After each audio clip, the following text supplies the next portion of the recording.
Jewelry and clothes are an inseparable part of human life. Today we do not have any real data about Baltic women and men's clothing from the beginning of the new era. What they used to wear and what the design of the clothes were, skirts or trousers, blouses, shirts, vests or wraps or caps and scarves, is all unknown.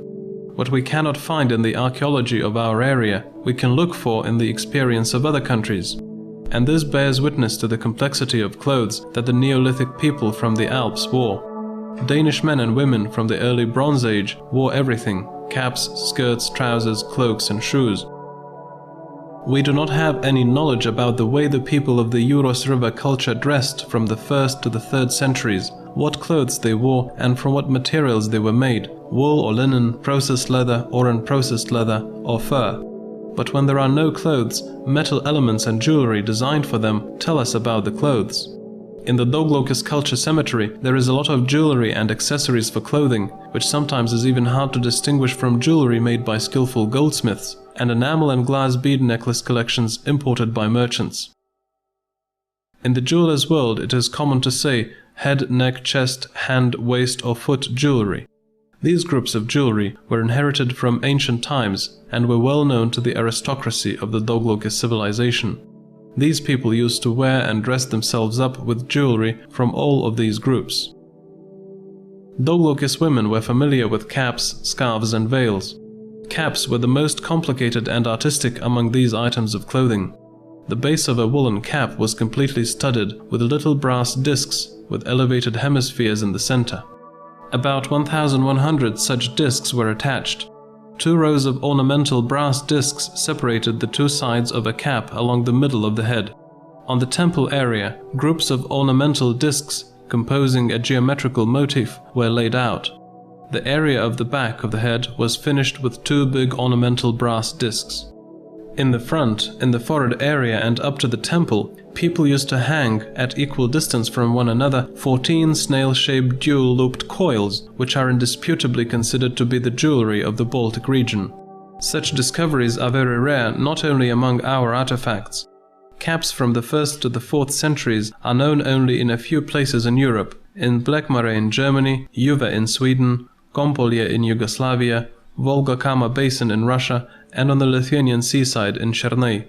Rich Doglokis women also decorated their scarves and veils in a simpler way, but it was fancy nevertheless.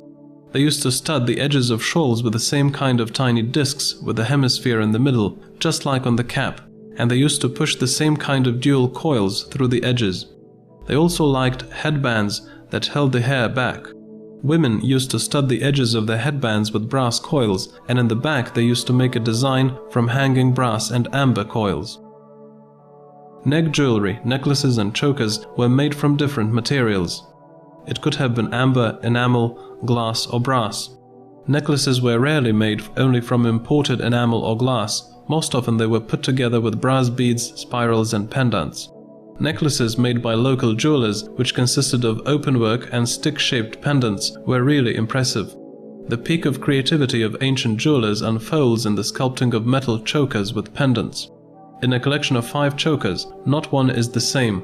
For some of them, openwork pendants were used, and for others, half-moon shapes with little stars at the end of the pendant, which were separated by differently braided brass separators, were used. Chest jewelry can hardly be called just jewelry. However, its artistic expression is of such kind that it perfectly represents applied art of the early Balts. Brooches of different shapes and sizes make us think that they were created to fasten certain pieces of clothing. The pins on some of them are long and thick, and the pins of others are slender and short. The curves are extreme in some brooches and straight in others. There is no doubt that they were matched to clothes and fabric.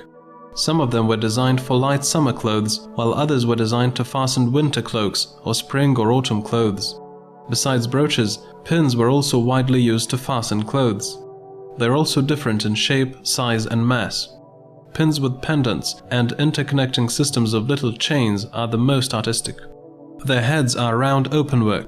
Openwork pendants are connected to them, and at the ends there are holes made for stringing chains.